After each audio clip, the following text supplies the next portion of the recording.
Welcome back to week 9 of Knowing Jesus. Super proud and excited for the boys. Last week we opened the same opportunity up for other seniors, and I think we have 2 more that are going to take the opportunity to share with us in a large group. That'll be in a few weeks, and once they fully agree, then we can let you know who they are. This week we are in Matthew chapter 5, so as a small group leader, I encourage you to read Matthew chapter 5. It starts off, it's the Sermon on the Mount, and it begins with the Beatitudes, and then it starts to talk about Jesus talks about kingdom ethics. And what we're going to focus on this week, I've been working on the curriculum for like 2 days now, and I'm trying to boil it down to something that would be the most meaningful or the most impactful for students. And I think I'm going to focus primarily, instead of chapter 5 in its entirety, looking at some of the kingdom ethics that are described. For example, Jesus says, don't swear by heaven or earth because it's God's footstool, but let your yes be yes and your no be no. And just talking about how honesty is a struggle for all of us as humans. We all have lied.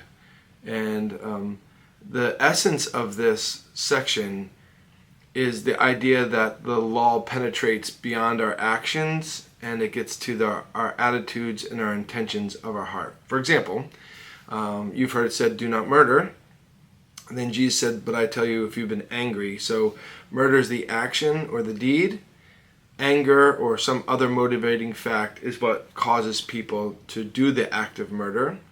And really, he starts off in the sections by saying, don't think that I've came to abolish the law and the prophets, but I came to fulfill them. The law and the prophets are the probing searchlight of God's holy standard into our lives. And we can be deceived as humans to think, well, I've never actually taken anyone's life, therefore I'm not a murderer.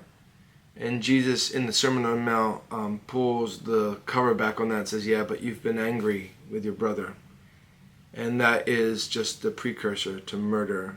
Same thing with the section on adultery, that if you've looked upon someone with lust, you're guilty of adultery. And so he pulls back the cover on our external actions and looks underneath and says, hey, but your hearts are sinful. And that's super important for us, especially if we're going to be citizens of the kingdom of heaven and experience the blessings that he starts off with in the beginning of the chapter. We can't do that in our natural state, in our sinful state. We have to do that in our redeemed state. We'll never appreciate, blessed are those who mourn, for they shall be comforted, if we don't have a nature and disposition of a redeemed, converted, born-again Christian. That language does not translate to the natural man. And the world that we're living in, and our students are living in a world that is promoting and pumping out what it means to be a citizen of the kingdom of man, and what it means to satisfy and to feed our flesh. And Jesus says, you want to be happy?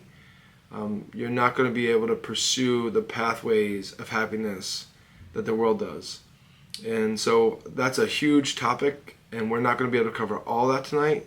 So as I refine this process down, I'll send this out later tonight.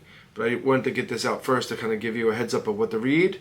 And then hopefully there will be some thought-provoking questions attached to this lesson that helps maybe for students to discern, like, am I a Christian? Or do I understand the nature of sin and how deeply it penetrates in the hearts of mankind, that it shows up in our attitudes and our dispositions? And that when we realize that, man, my heart is deceitful, my heart is wicked, then I mourn. And I mourn that reality.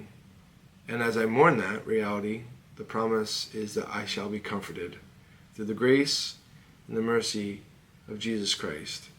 And as I'm comforted in that reality of grace and mercy as tangible medicine that's applied to my wicked and sinful heart, I experience the blessedness or the happy of those who know the Lord. So that's the essence of what we're getting at this week. And we're only going to choose a few of these options. We are going to pick the one, don't let your yes be yes. And I'm leaning towards murder, highlighting that in our small groups because I think everyone will relate to that more so than divorce, adultery, and stuff like that. So I think we're going to focus on those two. So that's what you can be thinking about reading through and preparing tonight. And like I said, I'll send out just the questions in a bit here. So hopefully that's enough for you to work on. Look forward to seeing you guys Wednesday night. And always, just today in staff meeting, we were broken into groups and praying for you as our small group leaders who have one of the greatest impacts in our student ministry and our children's ministry. But you guys work here in students, so in our student ministry. And I just want to share one last thought. I was at a meeting last night and they were talking about camps. And the camp director was talking about the idea of having a platform ministry, and that being the fact that everything comes from us from the platform to the listener. And they run a camp where they have camp counselors that live in their cabins, and their cabin counselors, the ones that live with them for the 2-week period, are the ones who share the messages, have conversations, and do that. And I'm like, well, that's what we do here in student ministry. We have a cabin-like approach to student ministry. We do some stuff on the platform, but the majority of the heavy lifting is being done by you, our small group leaders. So our prayers and our desires are for you to be impactful and have great success in there. So blessings. See you guys tomorrow night.